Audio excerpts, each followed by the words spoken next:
I'm gonna go bold and say, since the World Cup, Marcus Rashford is the best player in the Premier League with 16 goals scored in 17 games. Seems to be trending in that direction, but if Ter Stegen plays the way he played in that first leg, it's going to still be incredibly tough for United to win this. So I disagree, Bretson.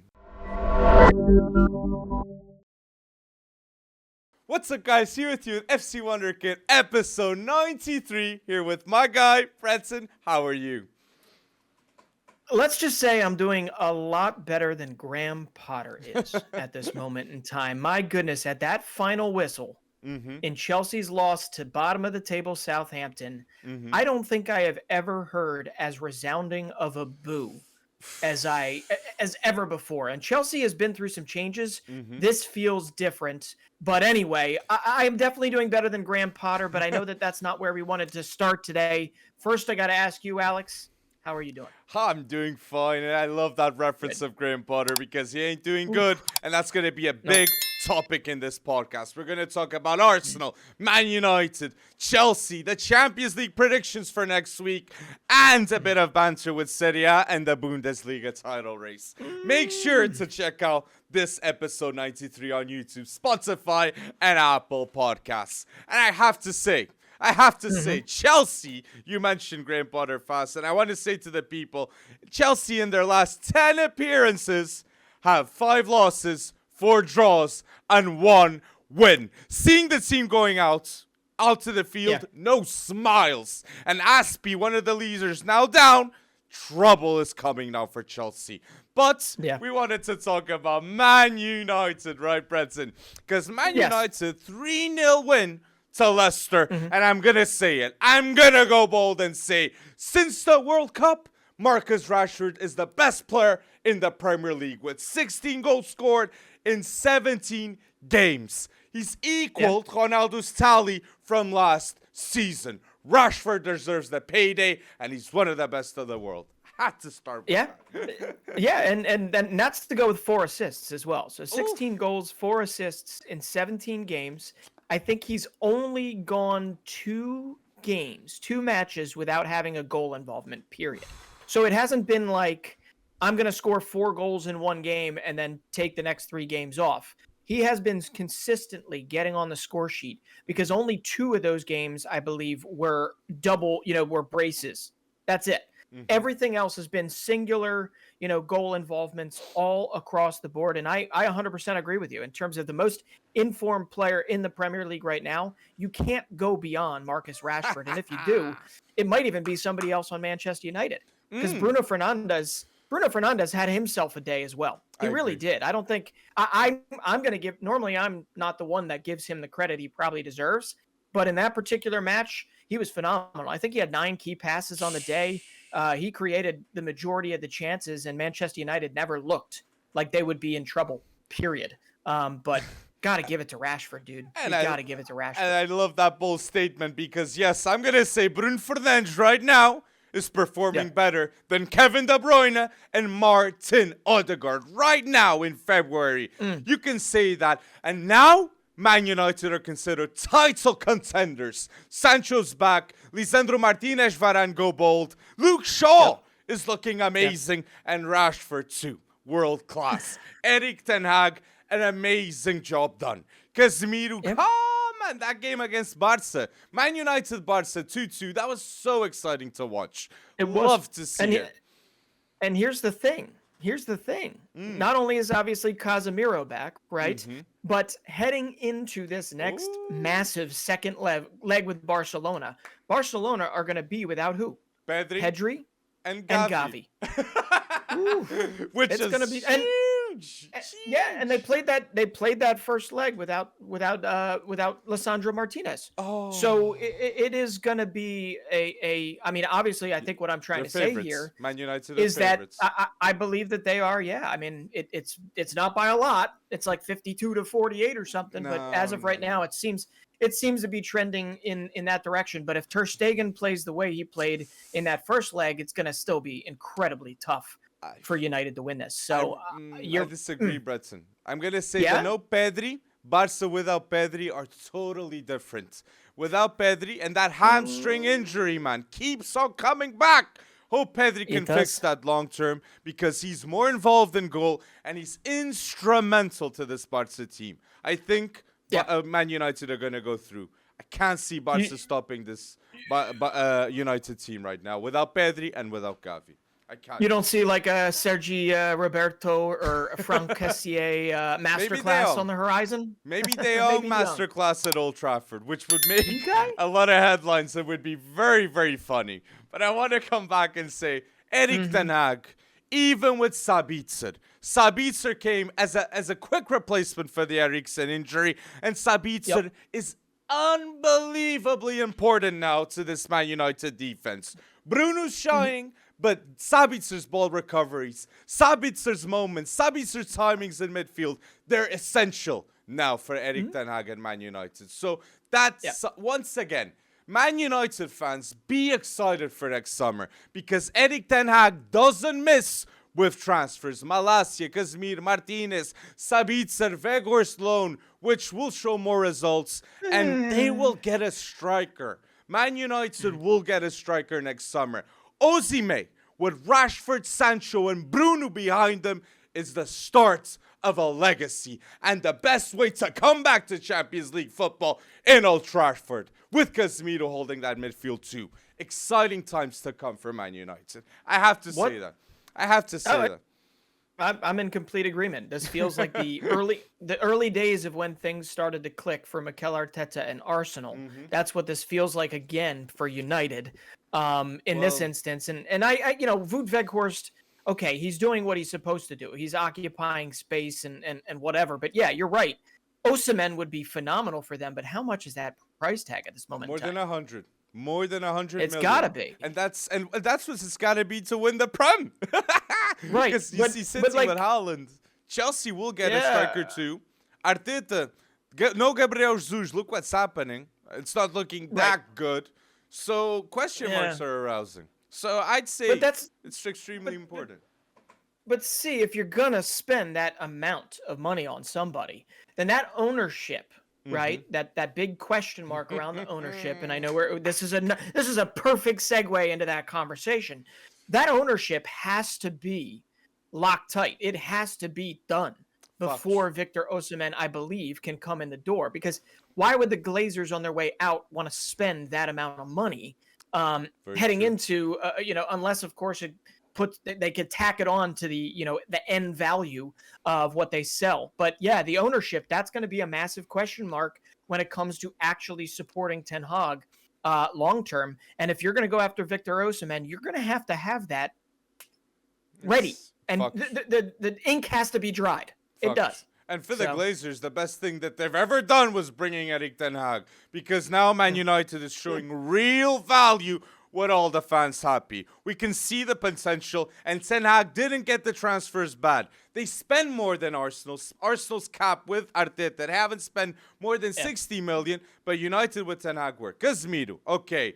Anthony, okay. Lisandro Martinez was like 60 million too, so that was expensive. So they show that they have much more no limitations, I want to say, towards transfers than Arsenal with Miguel Arteta. But I want to say, you talk ownership, and I want to give a big credit to one of the unsung heroes, in my opinion, of Man United, in the last 2 years, Ronaldo. Cristiano Ronaldo, last season, he was the top scorer. He did everything he could. And when he left, Cristiano Ronaldo sacrificed himself for the success of Man United. The Piers Morgan interview exposed the Glazers that didn't even talk to him in all this time at United. And they hadn't invested in the facilities of the club. He pointed fingers at the ownership and the culture changed. The culture changed. And Ronaldo, once he understood that he was part of the problem, he left.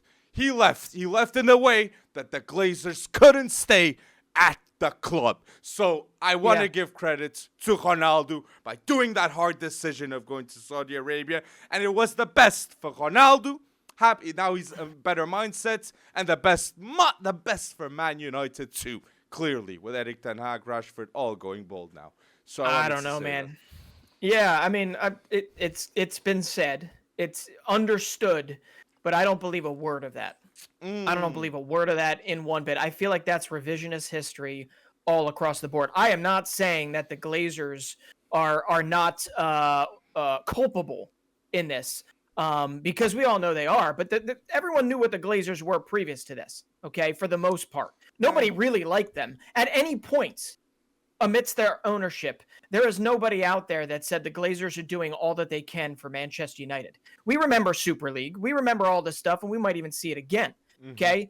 Cristiano Ronaldo is also culpable for what he did. It was not 100%. when he found out that there was some sort of an issue with him and that he was the one that might be dragging them down in a little bit. There's no way that it was him going, yeah, I have to go. I have to go.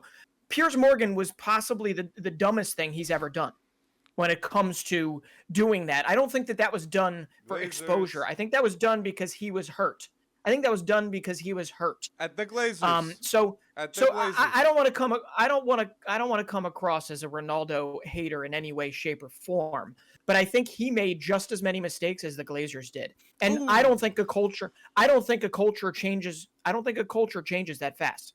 Okay. The real ones remember Brentford. The real ones remember, the first month of that Ten Hag deal, right? I mean, it was not exactly come out of the gates winning. Okay. But the culture is in the process of changing, but it is not changed yet. Okay. Because if we're calling 10, 15, 20 games a culture change, then my goodness, I don't know because the title contenders now. And they weren't.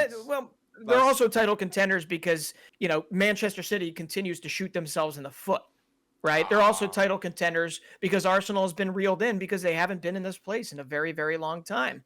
All of that is understandable. But yes, without nuance, they are title contenders. Without nuance, Manchester United are title contenders at this moment in time, and they are definitely trending. But I'm not gonna paint it all down to it's all because Cristiano Ronaldo is the sacrificial lamb here. It's not all. And that's why I wanted to say Glazers made a good call with Eric Ten Hag, which I think that was necessary. Yeah.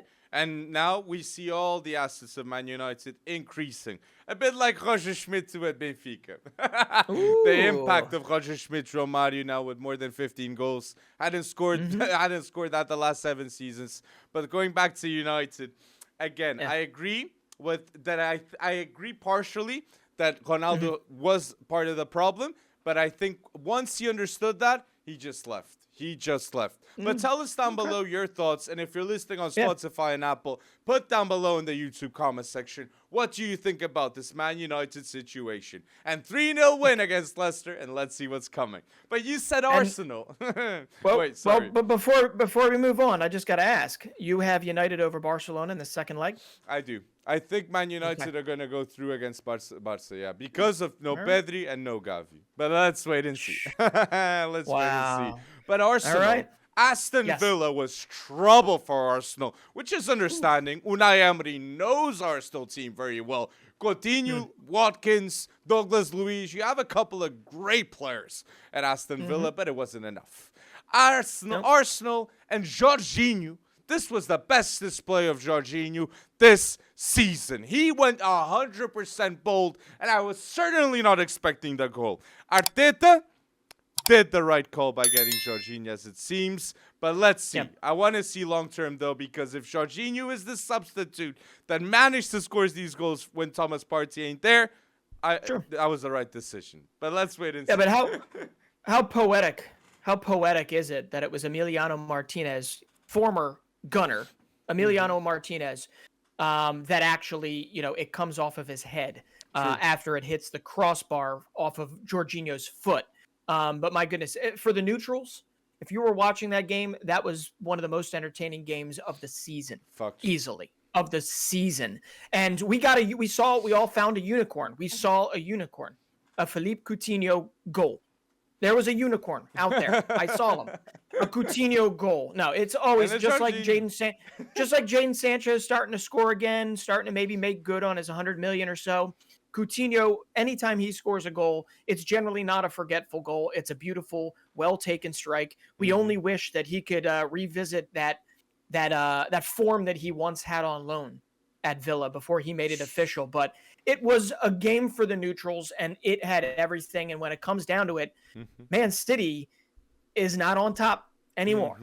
I mean, the Gunners held strong, and that is one of those games that you absolutely have to come back and win. And my goodness, the highlight of that game was watching Gabriel Martinelli, after he scored that goal, scream, "We are Arsenal," or "This is Arsenal." It gave me Gerard Butler in 300 vibes as Leonidas saying, "This is Sparta."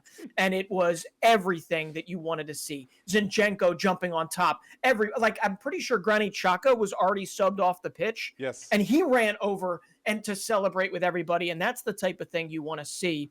And we've got ourselves one hell of a title race for the rest of this season. So true. We have a group, a united group at Arsenal. Jorginho, you do. He gets installed in the system. Like Arteta's mindset with the group, Martinelli, Saliba, Gabriel, they all want to win. And Zinchenko guiding them too with that mindset makes the difference. And I want to say this. Arsenal's best player is most definitely Bukayo Saka, okay? He's got 9 goals scored in the Prem and 8 assists. World-class form, in my opinion. And if Arsenal's going to win the Premier League, it's because of Saka's bold display. Odegaard hasn't been playing the best football.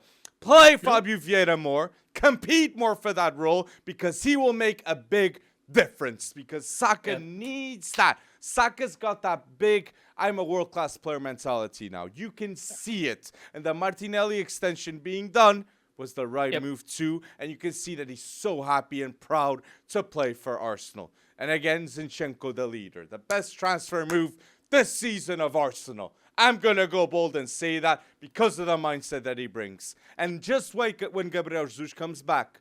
Everybody's forgetting Gabriel Jesus, how he was until he got injured. So let's wait and see when he comes. Needed. Let's also remember that they were doing this without Thomas Partey. And we did say at the beginning of the season they would have their worst run of form if Thomas Partey was out of the lineup. Well, not surprisingly, I know Partey was involved in some of these, but they ended a winless streak of about 4, I think it was, in all competitions. So Arsenal, I'm not going to say that they're back right now, because winning 4-3 is what you have to do to win the title. 4-2. But winning 4-3 is not what was it 4-2? I'm sorry, you're right, it was 4-2. Winning 4-2, they did what they had to do, right, to keep in the running for the title. But that was by no means, obviously, a champion performance, right? In terms of from a talent level, from a skill level perspective, from a Manchester City outclassing, outpossessing type of situation. But it was them doing exactly what they needed to do to claw, get the 3 points, stay on top of Manchester City. And then City decided to throw their game into whatever against Nottingham Forest, but we'll get to that. So without Thomas Partey was the biggest thing that I wanted to kind of harp on here, because that is huge. And that's where Jorginho came in. That's where such an astute grab of a signing without spending an arm and a leg, bringing in a cultured midfielder, a midfielder that has been through this before, whether it's in the Champions League or even in the Premier League, and somebody that makes them deeper, makes that quality go so much deeper. And it's exactly what they need for this push to the end. And also, was that Zinchenko's first Premier League goal? Like outside the box might have been like what a top ins, man. I wasn't expecting that. 100% might have been. Beautiful. Well, for Arsenal it was, and I think he became like the Arsenal. 139th player to score in the Prem for Arsenal. So another one bites the dust, and it's good. I agree. I completely agree. The Partey injury. Those are the question marks that we're arousing for this season. And now Arteta. Arteta's Champions League next season needs not more midfielders, in my opinion, this Arsenal squad. So better players will come. And that's what it's so bold. If you're a Man United fan and an Arsenal fan, you have to be excited with Champions League football being there next season. Better players will come because the fans need it and they want the results. And the Prem will assure that the Premier League teams will go bold in the Champions League. So I just wanted to give that give that shout. So how many points are you expecting from Arsenal over these next 3 games? They've got Leicester, they've got Everton, and they've got Bournemouth. I expect 7 points. 2 wins, okay. 1 draw. All right. So the draw is probably away. Mm-hmm. And I don't know. I mean, Everton got a big win the other day, but that's the draw. That's the draw that I was saying. Because I think Bournemouth and Leicester. Exactly, man. Very tough football. That they surprised with Onana, midfielder. Sheesh. Unbelievable. And talking about surprise, it wasn't a huge surprise. Well, it was a huge surprise considering their poor form. People were expecting them to rebound. And Chelsea, they've lost to Southampton. And guess who scored? James Ward-Prowse, one of the most underrated midfielders in football right now, and one of the best free kick takers I've ever seen in the Prem, next to Cristiano Ronaldo and David Beckham, in my opinion. This guy is so bold and a Southampton legend. I have to say that from the start. This Ward-Prowse has this. You can feel it when Ward-Prowse is going to put one in the net. True. You know, and it's generally it has to be in a certain part of the pitch. Or a certain part right outside the box, obviously. And he is just, so locked in. I think he has to be put up there, with top 3 all time in the Premier League in terms of free kick taking. Okay. And to be honest, if James Ward-Prowse was coming up with Liverpool, right, was coming up with any one of these guys, any one of these massive teams over the last 10, 15 years, whether it was Chelsea or whatever, and they got him into more of these situations, James Ward-Prowse probably would be considered the best free kick taker of all time, maybe next to David Beckham, because Beckham could do it from anywhere. But because Ward-Prowse is Southampton, it just doesn't feel right, maybe as elite. Considering what Southampton, although they just got a good win, we'll talk about in a second. But James Ward-Prowse is he's so locked in and so underrated. And it just surprises the heck out of me that James Ward-Prowse is still in a Southampton shirt. Fucked. And if any top team in England should be considering getting Ward-Prowse. But it's like he's one-man army. He could be one-man army. Let's see, because Ward-Prowse, he's been talked about as a player with immense talent ever since he's played his first team football at Southampton. He never left. Yeah, he never left. Luke Shaw. Imagine if Luke Shaw had never left, or Gareth Bale. Yeah. Maybe it was James Ward-Prowse. No, maybe I'm reaching. But he's a legend. It is. It's hard not to be, though, right? It's hard not to reach a little bit, kind of like a what if, because it's not as if he's 23 or he's closer to the end of his career than he is to the beginning, and it just feels like there's been a missed opportunity to pry him away, the way that so many other good Southampton players have been pried away in the past. That culture's not gone. You give him a good enough price, Southampton will let go. Right? They have so many other players. But Ward-Prowse is one that, even Newcastle amidst the rebuild, they could use his prowess on the ball. Yeah, they've got Kieran Trippier, right? They've got Bruno. They've got some others. Yeah, they can strike a ball, but at the same time, Ward-Prowse takes you to another level and gives you depth at a relatively cheap price. But listen, it wasn't just Ward-Prowse. Yeah, it wasn't just Ward-Prowse in this win over Chelsea. And I'm saying I have never seen Chelsea fans this angry, this it capitulated, right? They literally, they're so angry that they want to be angry at Graham Potter. I get that. But they should also be angry at Todd Boehly in some respects, because this feels like Pokemon collecting. I've said it so many times before. You give 350 million of talent, and then you literally say Graham Potter, who's not equipped for this. Graham Potter is, he gets crumbs and then tries to make a cookie out of it again. Instead you give him, I don't know the analogy, but he is unequipped or ill-equipped to be able to put all this talent together, because the talent that was assembled in the first place makes no sense. It makes no sense when it comes to his tactics for the most part, okay? It doesn't. You can't look at this and say, yes, they needed to completely revamp absolutely everything, and then we don't even get a striker. Exactly. We don't even go for the big money. And then we buy another defender instead of spending it elsewhere. He's just buying things. He's buying things because he can buy things. And it's fine. It might work out in the end. But I'm going to say it right now. It's not going to work out with Graham Potter. Ooh. Graham Potter needs to be sacked. And Who'd it's not you his replace fault. him with? Hansi Flick or Luis Enrique? Ooh, Hansi Flick in the Premier League would be interesting. Tuchel won't be, because Todd Boehly won't get Tuchel after sacking him. No. Hansi Flick, wow, I didn't even think about that one. Zidane impossible. Yeah, Zidane's impossible. I'm intrigued by Hansi Flick, but I'd have to think about that a little bit more. Just because I'd be sad that he would be leaving Germany in that sense, with their young generation really starting to kind of start to pay dividends. Right, come up. Kareem Adeyemi's picking up, Musiala. But at the same time, I don't know. We might have to do a big deep dive into this, because all I got to say, and this is the only conclusion I've come to, and this is as a big Graham Potter stan. I loved him at Brighton for what he was able to do with limited resources. But now he's got exorbitant, ridiculous resources, and he is out of his depth. And here's what it's coming across as to Chelsea fans. Graham Potter's interviews, his reasonings behind his methodology and everything is coming across as almost condescending, right? Because he's trying to sound like he's not out of his depth, but guess what? He is out of his depth.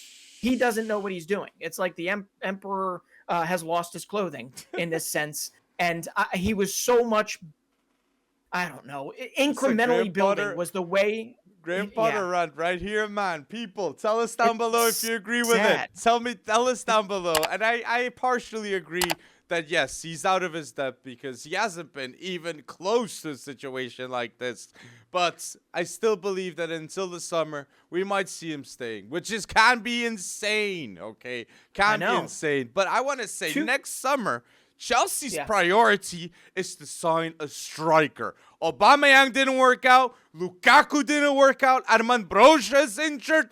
They must get a top striker to be next to Nkunku and, most importantly, Enzo Fernandez in midfield. That does need another partner in midfield too. And Romeo Lavia would be a good shout for that. We saw that in that game at Southampton, Chelsea, that Romeo Lavia, for sure, people, will get a move next season. And whoever gets him has one of the best Belgium talents in the world. He's going to be in the Belgium national team for the next 10 years, 100%. So I would get him. I'd get him. I mean, that Belgian national team needs to get refreshed, and he is definitely him and Amadou Onana. Would you get Caicedo or Romeo Lavia? I'd get Lavia. I'd get Caicedo. I'd get Caicedo. I'd like to see the comments on that, because two immense talents, okay? Both are incredible. Ecuadorian. Well, he was bold in the World Cup too. I mean, Lavia has also had his fair share of bad games for Southampton this season. But in this particular game, and he is younger. He's younger than Caicedo, so I get that. 2 years. And he has been in England longer, because he was at Manchester City before. I believe it was Joe Shields brought him to Southampton. So yeah, I mean, I get both ways, but I feel like Caicedo has been doing it longer, and that's kind of the safer bet if you're Todd Boehly and you're willing to throw all this money at it. But like, here's the thing. Here's what bothers me about this Todd Boehly endless resource. Let's just go buy a striker and just hope it, whatever. He's not buying guys that were like, Noni Madueke was great for PSV Eindhoven, but Noni Madueke is not the answer, right? Like, he's not the guy that takes Chelsea from being, he's a cog in the wheel. The issue is if you look at how Arsenal's been rebuilt over time, who's their Bukayo Saka? It's Mudryk. Well, that's what they're betting on. Mudryk or Nkunku next season. But I get it. I just mean, like, who's their homegrown will do Mount? Anything for the badge. They're right. It's Mason Mount. That's it. Right? That's it. And Mason Mount is obviously either severely affected by what's going on around him in terms of, you got to remember, like, some of these guys that were handed the keys that literally were massive parts of the Champions League win. Some of these guys have to be negatively affected in the head by the amount of talent, the amount of competition, if you will, brought in around them long term and as fast as they did. Havertz and Mount. They went They went from winning the Champions League final to being told they're terrible and not good enough, and watching their boss get sacked around them. And now it's just like, we're going to flood you out or step up. But Graham Potter's not the guy to actually do that, right? Graham Potter's not like, he's not able to run that exercise. It's got to be like a Jose Mourinho or somebody. Ooh. So who do you bring in? Maybe you bring in a Mourinho. Yeah, wow, I think I just landed on something. That would be insane. Mourinho, Hansi Flick, Luis Enrique. Put down below your suggestions for the Chelsea manager. But you touched on the topic. A big one, in my opinion, that is Mason Mount at Chelsea. And Mason Mount's contract right now is $80K a week. And reports are saying that he wants 3 times that salary. So I think that's a question mark for Chelsea, because he's a homegrown player. And for the out transfers, it's very, very good, because there's all profit in the books. So don't be surprised if Mason Mount leaves Chelsea, just like Conor Gallagher, Pulisic, Ziyech, Aubameyang. I see all these players leaving Chelsea in the short period of time. Next summer, it's going to be insane in terms of players leaving. Was there Fofana and Benoit Badiashile, though? I want to give a shout, and Thiago Silva extension was very important too. So there is partially there is good things. Yeah, I mean, they can't score a goal to save their life right now. Exactly. And they haven't meshed. And once again, I mean, it's been how many games, right? Mudryk is in, and there's been no goal. Madueke, in my opinion, has looked relatively brighter in a very short stint that he's been there than Mudryk so far. But a lot of that has to be expected. You can't just throw $350 million at people that are not. These are not established players fully. Mudryk was playing for Shakhtar Donetsk, and he had some good games in the Champions League. 100%. I'll give you that. Noni Madueke had some great games, but it was coming off a long-term injury for PSV Eindhoven. Okay? These are good players, but these are not players like running their respective leagues previous to this. Not Rashford level. But then again, you spend $350 million in the winter transfer window. Chelsea fans are right to expect results right away. They are. It's true, and Chelsea have no wins in the last 4 matches with only 1 goal scored. And what you see on the pitch is link-up play non-existent. All that money spent. Enzo Fernandez does look good, in my opinion, but he has no support in midfield. Mudryk, Noni Madueke, João Felix, Havertz, it's all individual plays, which some are brilliant. João Felix is like, oh my days, some moments. Yeah. But, again, link-up, they don't have any at Chelsea, and that's the main problem. I completely agree. I mean, you keep referencing 4 games winless, and 4. I'm pretty sure they've only won 2 games in like the last 15. This is Chelsea, right? 2 wins in like their last 15 games or something. It is not a good run of form. I have to go double check that, but it is not good, right? This has been consistently bad, consistently like, well, that was a really bright game from Chelsea, but they still lost 1-0. Okay, I mean, they lost to Southampton, the worst team in the league, 1-0 at home. Man. That says it all. You can't sugarcoat it. So all I can say is, Chelsea fans, we feel for you here, but it is even more embarrassing after the amount of money Todd Boehly threw it. I wish it was done a little more incrementally and a little more thought out. But then again, what is it? Beggars can't be choosers, is the saying. If you got a guy that is willing to come in and spend $350, something tells me he's not going to just stop the spigot. But you need somebody that has a clear plan and can sell that plan to Todd Boehly, because otherwise he's just going to buy whoever the heck he wants. And he will keep on buying. And he will sell a ton of players this summer too. And that's why this Chelsea saga, it's going to be a documentary in 5-10 years' time. People will be talking about this, because all the events that turn around, it's crazy. And Tuchel winning the Champions League like 2 years prior to. Like Chelsea, what's happening at Chelsea will be a part of football history. So let's wait and see what's happening. So we can lead up now to a top 4 race in the Prem.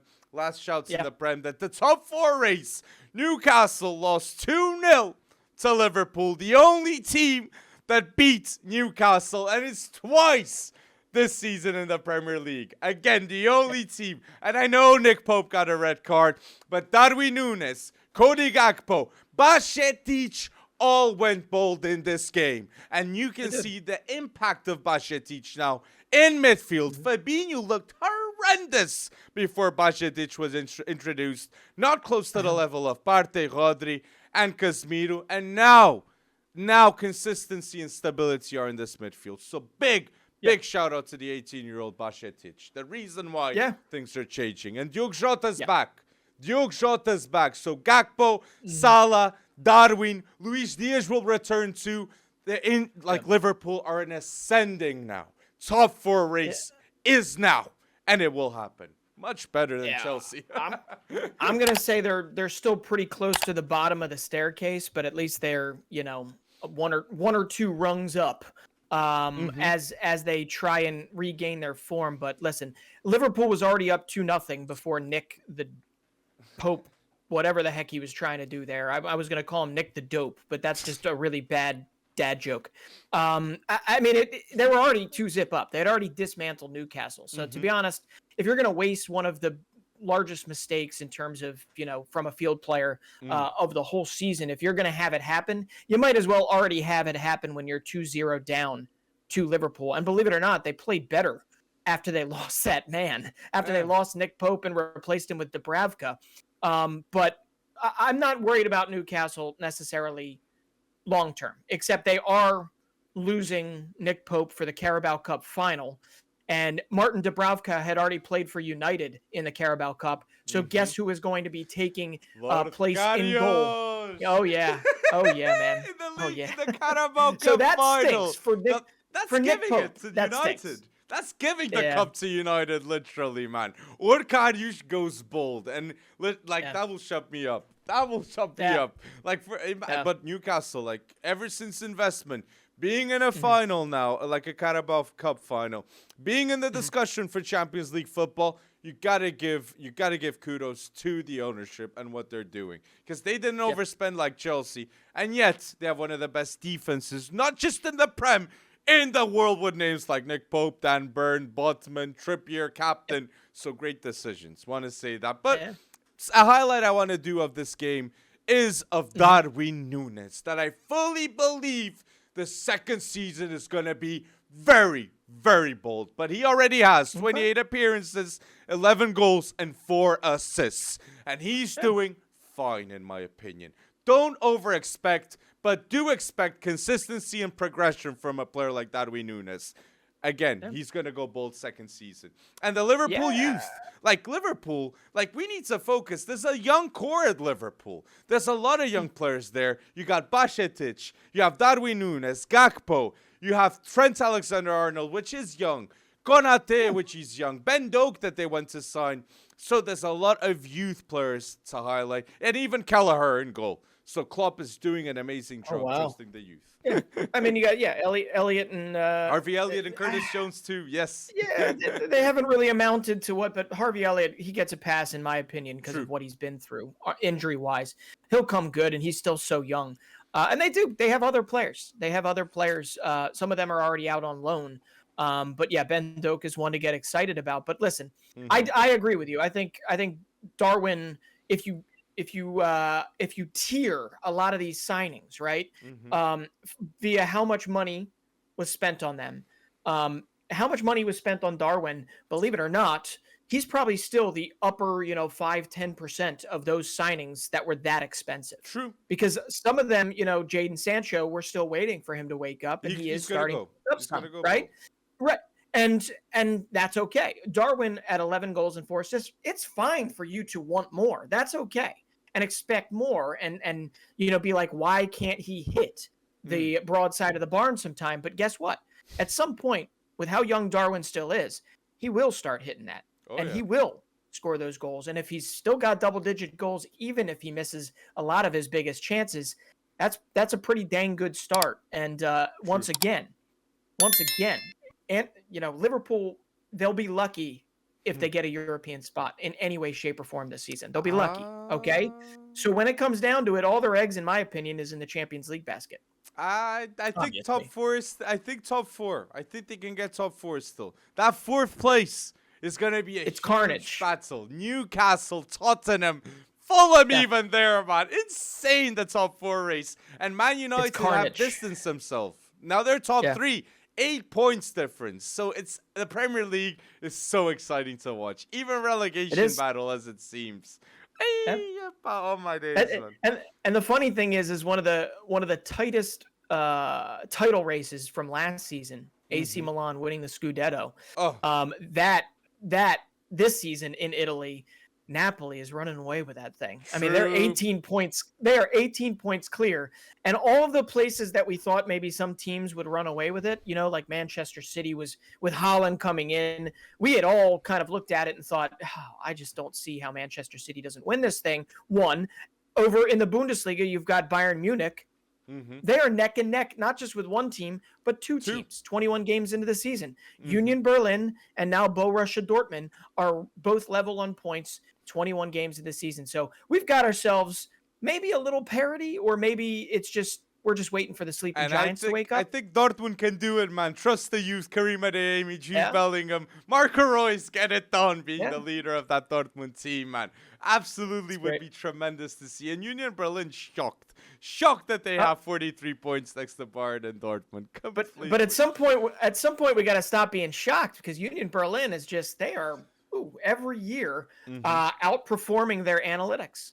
Their XG is just through the roof compared to, or I'm sorry, their difference beyond XG is through the roof. I mean, they continue to overperform. So either it's going to come down and they'll be relegated next season, or this team has something going on, and it's fun. And I don't think the next 5 years Bayern are going to win the Bundesliga all the seasons, because now you have Leverkusen going up, Frankfurt going up, Dortmund, Leipzig. Competition is up. So Bayern Munich will step up, and they will get a striker next season, I think. Matisse still showing promise too, but they're gonna get a striker or get Florian Wirtz from Bayer Leverkusen. Shag him from that. Shag him. More likely they're gonna be bringing back Kai Havertz. What do you think? Back to the Bundesliga. I think so. That's a good shout. Kai Havertz returning to Bayern Munich. I think that can happen. Kai Havertz comes into that side. I'm thinking 20, 25 goals for him.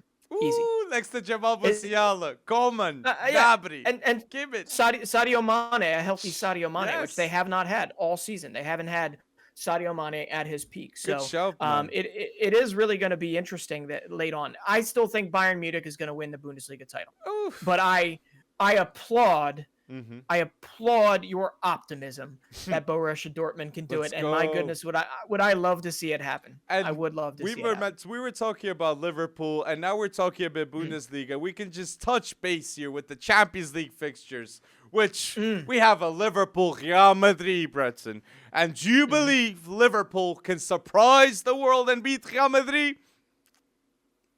No. I'm the same. I think Ancelotti he needs this win. All that Brazil news, I really think Real Madrid are gonna go really bold. Vinicius Junior, Valverde has 12 goals scored this season. One of the best midfielders I've seen in the past 3 years, and he deserves to be talked more. Just because he's Uruguayan. If he was Brazilian or even English, Valverde would be discussed a lot more. So big shout out to the Galactico Valverde. Big shout out.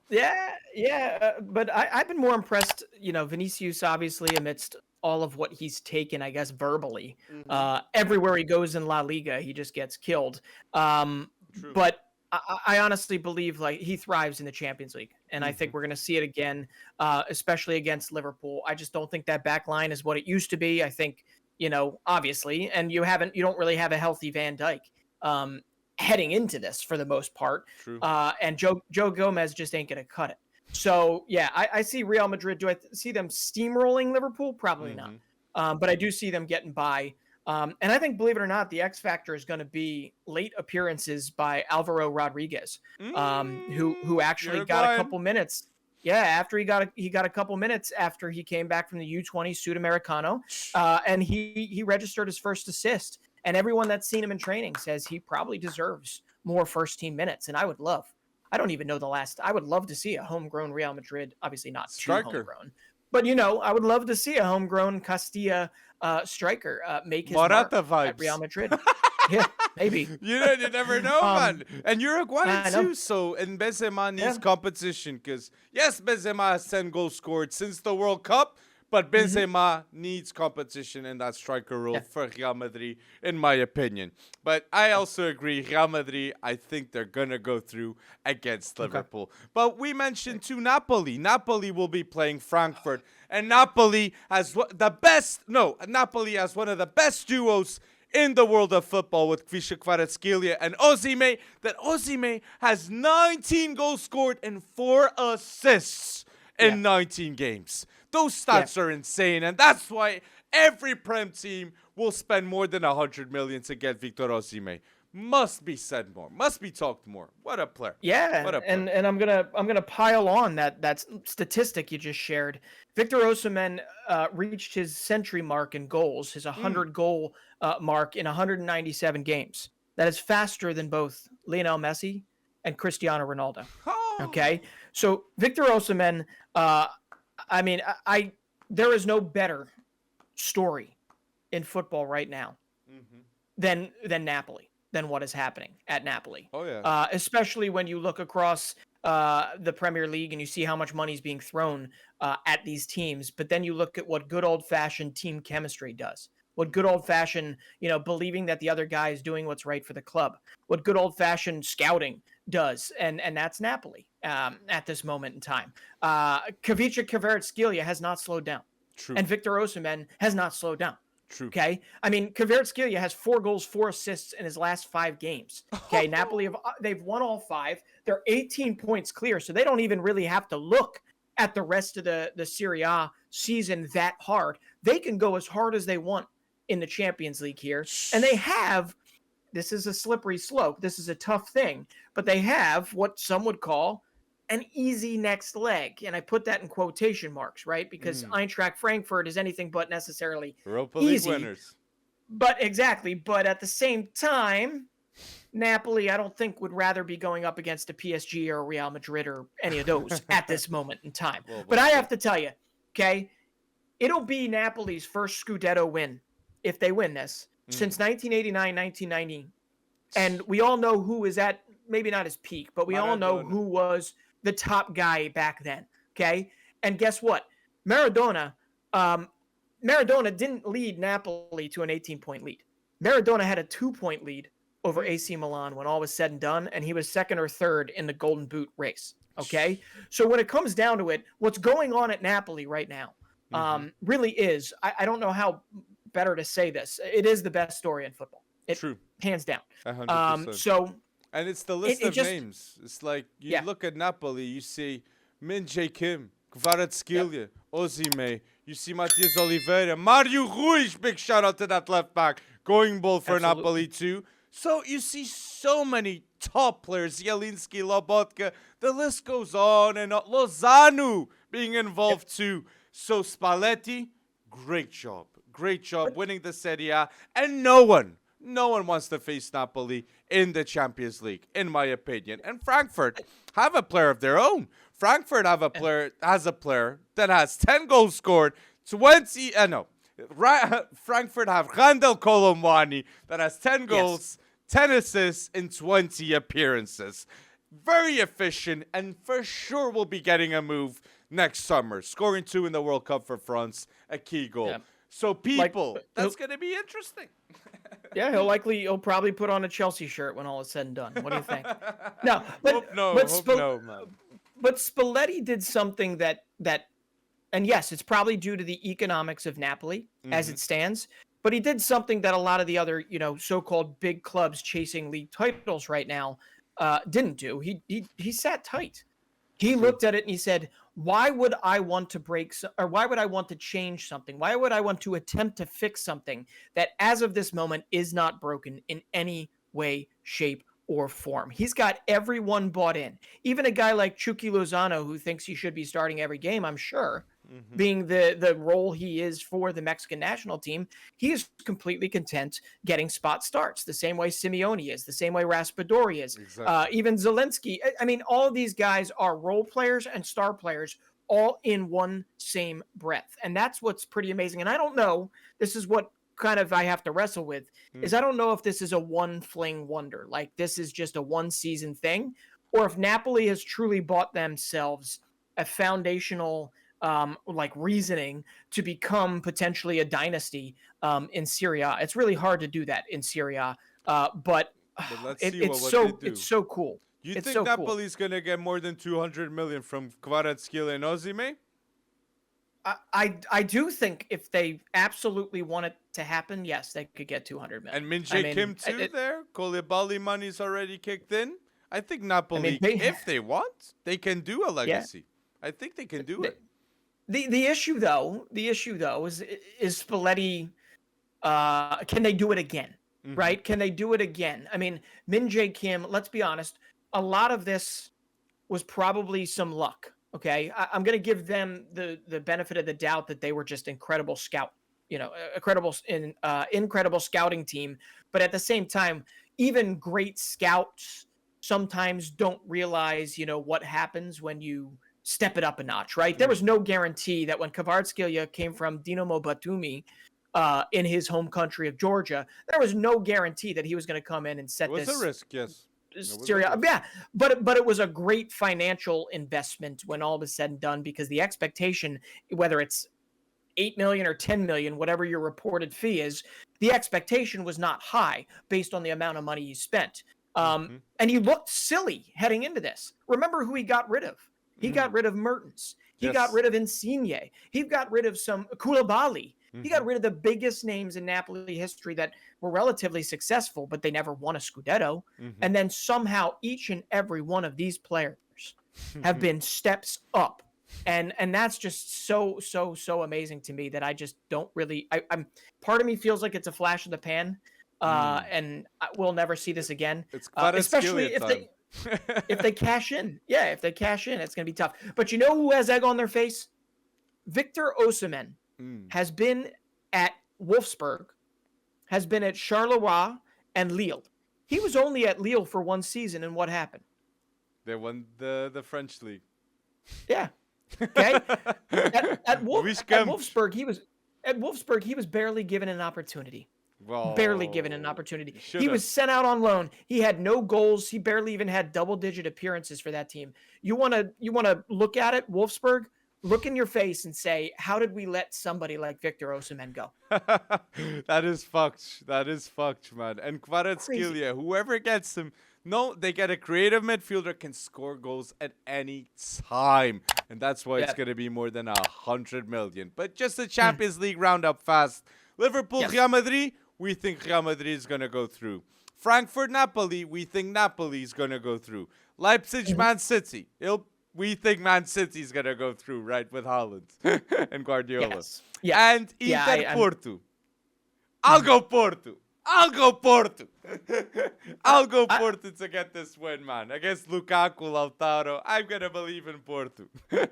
I like it. I like it. I can't do it just yet, but I like it. I have a feeling I don't think Porto is going to have an answer for Lautaro. And for Portugal, like, we might see Sérgio Conceição at Porto, Roger Schmidt at Benfica in the quarterfinals of the Champions League. It could happen. Yep. Benfica's won 2-0. Big shout out to António Silva, Gonçalo Ramos, e João Mário, instrumental. And now Porto, bora lá, pá, com Diogo Costa, Taremi, Otávio, I hope he comes back. So let's see. I'm excited, man.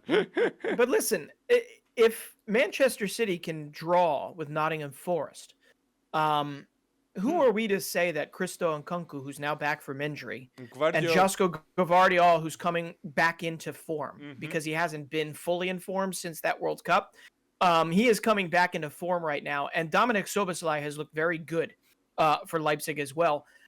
Who is to say that they can't shock City? But we have seen this. We have seen this game before. City, even if they go down in that first leg, I don't actually. Yeah, it's Leipzig, I believe, at home in the first leg, right? Yeah. I think City will get it done, and this. Yeah, the story of Manchester City does not does not end. And Bernard In a Silva's round of looking 16. better, Gundogan looking better, so I think they're gonna push the engine, okay, in the last half of the season. And I want to say too, like I saw a comment, and I want to be expressive about it. Graham Souness said Harry Kane is the only English player that is world class right now. Are you watching Saka? Are you watching Rashford? And I might say even Jude Bellingham's going bold for the Bundesliga, being considered one of the best players in the league. Those are the world-class players right now of England. And Rashford, I could say, is the best right now. So, no, not Harry Kane is not only the world-class English player right now. I just wanted to say that, man, because Graham Souness a terribly wrong take. This is a terrible take from Graham Souness. And I want to point it out. Former manager or not, pundit or not, it feels so bizarre that somebody like that would have such a hot take, and be so against what clearly, English football is alive and well. They're absolutely fine. They're having some of the best successes that they've ever had for as long consistently as they've ever had under Gareth Southgate. And for him to say that, frankly, it's stupid. It really is. It's just dumb. And I think he's just saying it because he knows we're going to talk about it. And he won. He won in this scenario because we just talked about it. Well, it's true. But yeah. But my last shout in the pod, I've got to talk about PSG because, yes, Lionel Messi went extremely bold with that match winner, that free kick golazo with that 4-3 win. Mbappe and Messi went clutch. Clutch time. We tend to see this at PSG, and we want to see that against Bayern Munich. That clutchness of Messi in that game. We all are expecting it. So let's wait and see. Dude, first off, they lost 3 games in all competitions in a row, and they were about to lose this game to Lille. Exactly. Until those guys actually showed up. And it's funny because Neymar set it up, right? Neymar set it up. He did some of the early work, and then they went down 3-2, whatever, right? And then it was who having to finish the job? It was Mbappe and Messi. Messi having to finish the job when all is said and done. But they're not going anywhere if it's just the 3 of them. Okay? They could, but they're not going to win the Champions League if it's just the 3 of them. And if you look at that, and it is kind of funny, and I get it, ratings don't always tell the whole story. But if you look at the ratings around that team during that win versus Lille, you would think it literally was just Neymar, Messi, and Mbappe versus all of Lille. Because I don't know if anyone's actually said this season, but Marco Verratti has not been that good this season. True. Vitinha will be better. It's true. Verratti hasn't been good. And now there's even extensions of the contract with Verratti. A lot of doubts for him staying at the club.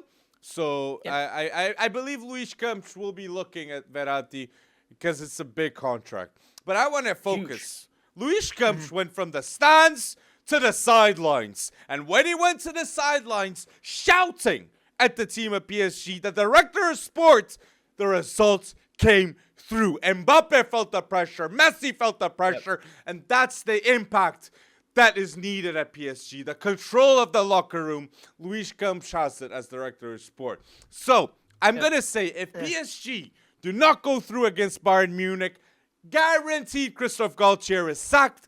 And a name like Jose Mourinho, very good friends with Luis Campos. And Mourinho tried to bring Luis Campos when he was at Tottenham to be the director of sport of Tottenham. I expect to see maybe Jose Mourinho going to PSG. It would be extremely bold, and Messi being coached by Mourinho.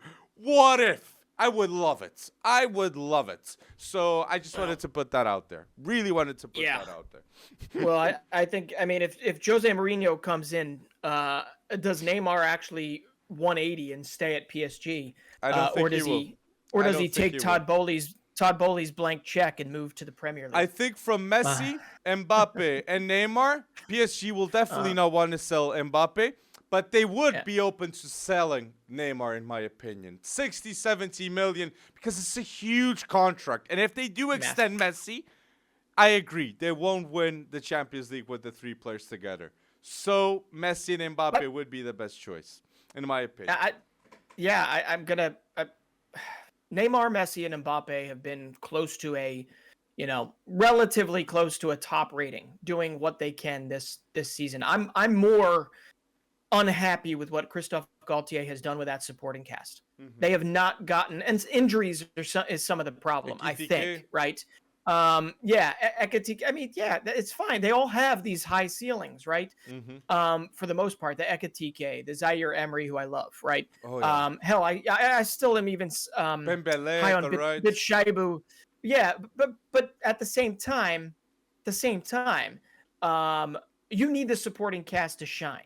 You need them to actually provide something beyond just kind of being a backstop for these three and letting them do it. They're not going to win.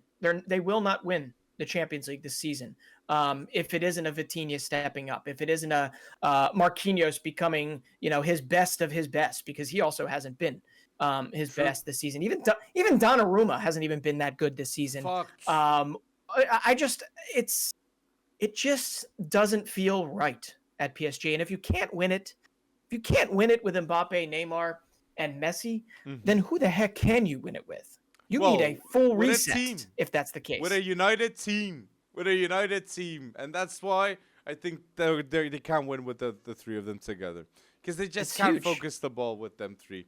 And I want to give a shout out in Ligue once again. Will Still, 30 years old, the youngest manager in the top 6. Costs Stade Reims 25K per game that he coaches. He's on a 16 Ligue 1 unbeaten streak. So big shout out to the football manager lover, and keep on going bold, Wonderkid manager. I wanted to say that. That's wonderful. I love it. I love that story. I also love Valerian Balogun doing what I think 60% being involved in 65 or something percent of all of Stade Reims, all of their goal involvements this season in Ligue 1. But listen, if that's your shout out, that's a really good one. But I'm going to shout out. I grew up in Major League Soccer when I first started covering some games. You've heard of Juan Pablo Angel, right? Pablo Angel. Yes. Yep, Juan Pablo Angel. He was an Aston Villa legend, also obviously a Colombian legend. His son is now in the game. And my goodness, I had been following him for a little while, but I really hadn't seen where he wound up.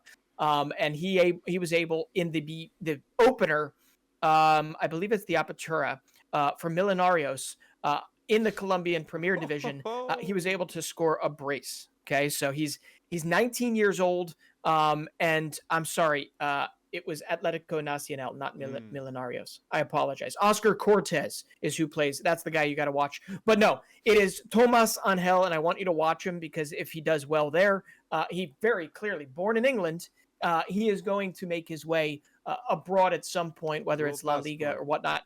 And he's the spitting image. He's the spitting image of his pops, and hopefully can score as many goals. But yeah, at 19, just had 2 goals, 1 assist in, I believe it's the first game of the season for Atletico Nacional. And guess what? We are 1 week away from Major League Soccer.